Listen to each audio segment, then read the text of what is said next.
In this next video in our Resident One series, we're going to start talking about income and the different types of income that are subjected to tax in the United States.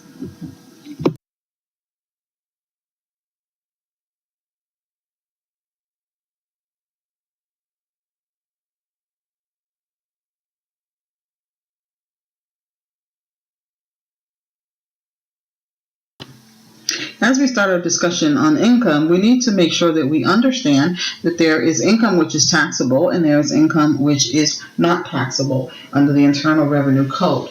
Now, when something is not taxable, we may hear the term excludable. And excludable means that that particular income is not going to be included in income for tax purposes in the current year, but also it means that it will never be included for income, so it will never be subjected to income tax. In this particular category, we have gifts and we have inheritances. For instance, if you were to receive a gift from, say, an aunt or a parent, and let's say the amount is $10,000, that amount that was gifted to you by your parent or your aunt would not be subjected to income taxes. It is excluded under the Internal Revenue Code. Additionally, if you were to receive an inheritance is something that you receive, and let's say again it's cash from, let's say, an aunt again who has died and has left you $10,000 worth of cash as an inheritance, that inheritance is not subjected to tax to you. It is excluded under the Internal Revenue Code.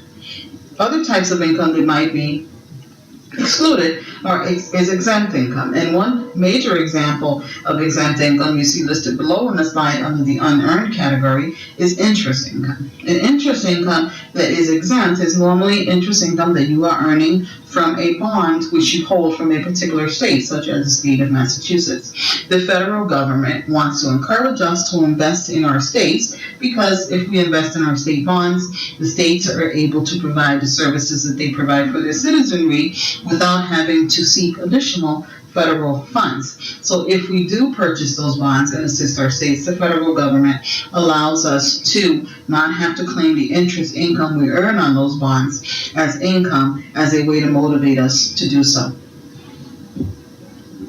In our earned category, which is the most relevant category that we're going to see at the tax center, is income that people are receiving which they have earned. And predominantly when we're talking about income which is earned, we're talking about income earned either through work. If they have a job, they are receiving wages of some sort. They might be receiving a salary, right, depending on whether they're hourly or whether they are paid on their yearly salary. And then there's also business income. So we may see some small business owners that have business income, and that income is classified as earned, and that income is subject to income taxes in the United States. As we start to prepare tax returns, we're going to see that our taxpayers will come in with various types of forms, and these forms are forms which are used to report income to the particular taxpayers. One of those forms, and what you will see the most, is a W-2 form, and the W-2 form is where our wages would be reported from our jobs. We're going to have our 1099 INT, which represents interest, and then we're going to have a 1099 DIV, which represents dividends, and then we're going to see a 1099G, and the G stands for government, and we'll talk a little bit more about what these types of forms are. Here we have an example of a clip of a W-2 that someone might receive, and as you can see in the yellow highlighted box is our wages. The W-2 represents our wages. We will also see in this particular box, not in this particular box, but in box number 2, whether there's federal income taxes that are withheld. As we move through the lines, we will see that there's Social Security taxes that are withheld, there's Medicare taxes that are withheld, etc. And we will talk more about these different items as we go along in our video series. Now, if you have any questions on any of these types of forms or uncertain about what one particular line means or another, please remember to use as a resource your publication 4012. which really goes into deep detail in terms of all of the different forms that we will be seeing in the tax clinic. But we will also talk about this some more as we go on. Now, what is important to note about the W-2, one obviously is that it reports our wages, which is earned income and is subjected to tax, but also that employees should be receiving this form by January 31st of the year, and that is required by law. Employers are supposed to submit these forms to their employees by January 31st. Now, not always are they mailed. Sometimes employees have to go onto a website and download their W-2s, but they should always be available to them by this particular date. If you happen to come across a client who says they did not get it and they have not received it, they may want to say, okay, can we use my pay stub? We may not use a pay stub to prepare a tax return. The individual is going to have to go back to the employer and ask for a copy of their W-2 so that we have the accurate information to complete the tax return. On our 1099 INT, as I mentioned, which represents 1099 interest form, we will see that taxable interest is being reported to the individual taxpayer on line 1 of that form. Now, it's very important that we note that all of these forms are not going to look the same. Forms will look very different from one to another. But what is most important is that when you're looking at the form, that you're identifying it by the form number. And in this particular case, it is 1099 INT. And that is going to indicate to you that this is interest income. And interest income may come from savings accounts or certificates of deposits. They may come from government bonds. They may come from various types of sources, but they will always be reported to the individual taxpayer on the 1099 interest form. The 1099 DIV form is 1099 dividends form. Will report any dividend income that is being paid out to the shareholder from a corporation. So the individual taxpayer who is receiving that dividend income will receive a 1099 DIV form. Now, a portion of those dividends may be classified as qualified dividends, and what that means is that those particular dividends, or that portion of it, is subjected to a lower tax rate rather than being subjected to the ordinary dividend tax rate, which could possibly stand as high as the highest tax bracket at 37% for 2018. Qualified dividends can actually qualify for a lower tax bracket, which is either 15 or 20%, depending on the amount of income the taxpayer has. So again, a 1099 DIV represents dividend income which was paid to the taxpayer.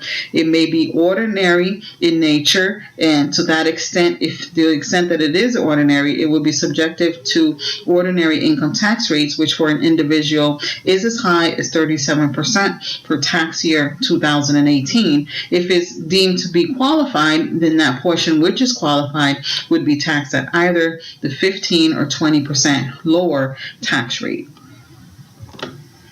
Here we see an example of what a dividend form might look like, a 1099 dividend. But please remember, just as I stated under the interest slide, you must recall that the forms are not always going to look alike. In fact, they will look quite differently. So what is most important when you're trying to identify what a form is to look at the form number. In this particular case, you can see that it states form 1099 dividend, so you would know that it is dividend income.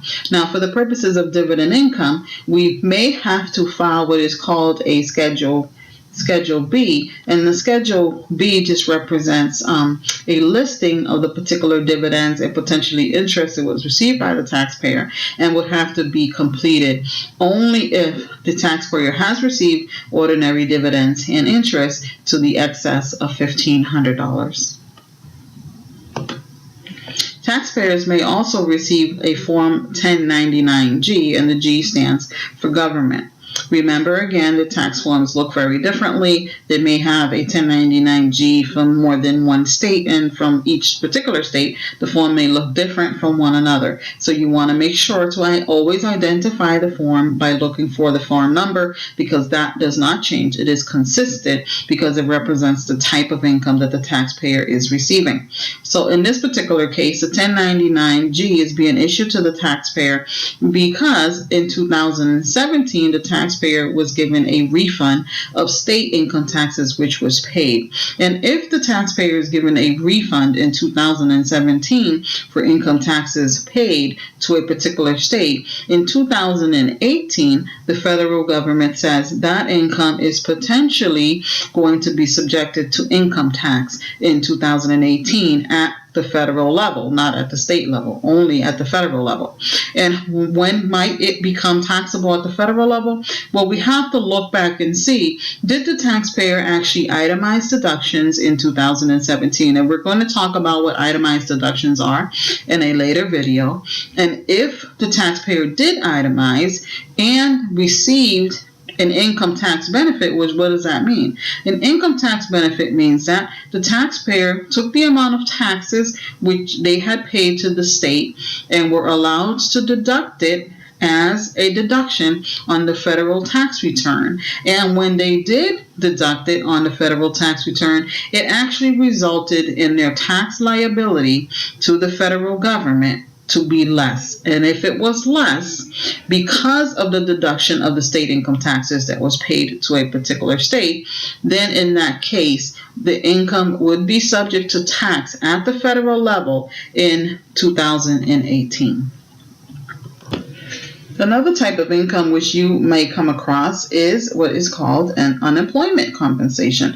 Now, unemployment compensation would be shown also on a 1099-G form, as unemployment compensation is paid at the state level through the state government. This particular income represents exactly what it says. It's income that's being paid to the individual who has lost a job, and in most cases, the loss of the job has something to do with nothing that they were at fault for. They were not fired from the job, but potentially they were laid off, the company closed down. There's lots of reasons why unemployment compensation may be paid, but the individual is receiving unemployment compensation.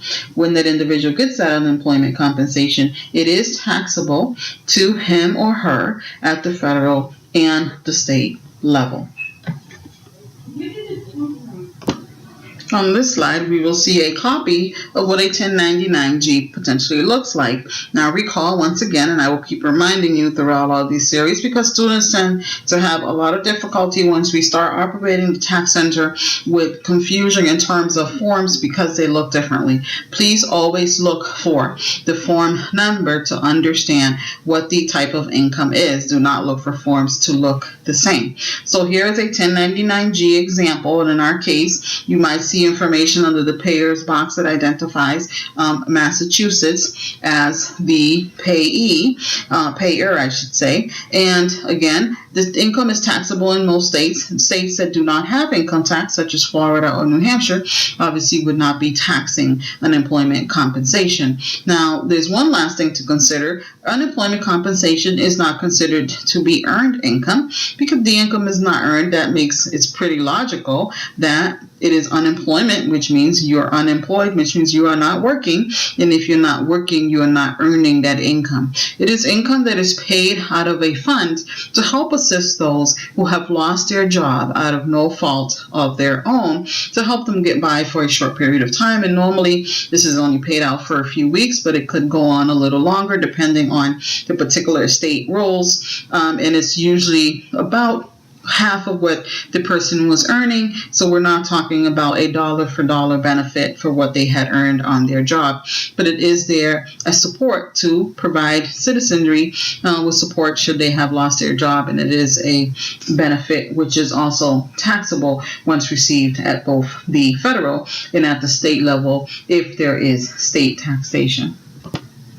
The final type of income we're going to talk about in this particular series is alimony, and there are various other types of income we're going to talk about when we get to resident part 2, but for now we're going to end our discussion on income on alimony. Alimony is what an individual receives when they have divorced. A divorce, remember, is a legal separation which is shown through a divorce decree which was issued by the court. And in this particular arrangement, the spouses may have decided, or the court may have enforced a particular amount, let's say that's $1,500 a month, which has to be paid as alimony to one of the spouses. That income up until 2018 was subjected to income taxes. Now, from 2018, at the end, December 31st, so essentially starting in 2019, that income will no longer be subjected to income taxes. And if it's not subjected to income taxes,